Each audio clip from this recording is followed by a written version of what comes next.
We look at diversity at the board level, diversity, equity, inclusion, which we're talking about at this conference, throughout the whole company. What are we doing for our employees, employee engagement, internal pay equity, a variety of different things that never percolated up before.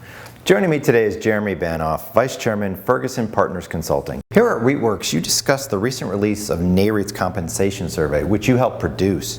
In your opinion, what are some of the biggest takeaways from this year's report?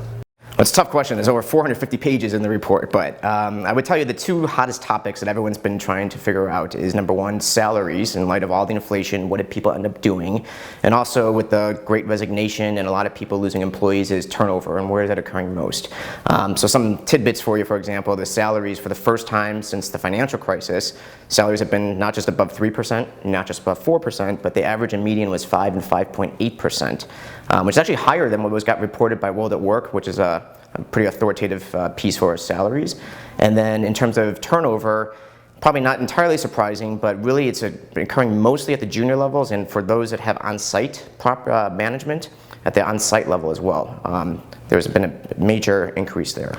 And Jeremy, you spend a lot of time in boardrooms with publicly listed REITs. What have you observed to be different in terms of what's being discussed now than, say, 5 years ago? It's a great question. I would say 5 years ago, the discussions were a lot more narrowly focused. So for example, I spent a lot of my time with compensation committees, and they used to only talk about executives. Now it's all about the entire company. And so it's everything from we look at diversity at the board level, diversity, equity, inclusion, which we're talking about at this conference, throughout the whole company. What are we doing for our employees, employee engagement, internal pay equity, a variety of different things that never percolated up before because they actually, I have seen it, truthfully, a big shift in terms of how they're addressing the population, again, not just limited at the very top, but really throughout. And finally, the SEC just came out at the end of August with a new disclosure rule on pay and performance, which Nareit submitted comments on.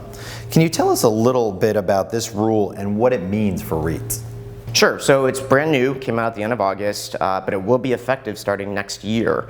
So certainly you want to take a look and start mocking up things, but it's a tabular disclosure that's going to have to populate basically the pay for the CEO, the pay for the other executive officers, what's reported, and then what's actually been realized against different performance metrics. One is total shareholder return, one is total return to a set of peers, then net income, and that's where Nareit came in because they tried to argue, rightfully so, that FFO should be the main metric for REITs. Unfortunately, didn't make its way in the final. And then a company-selected metric.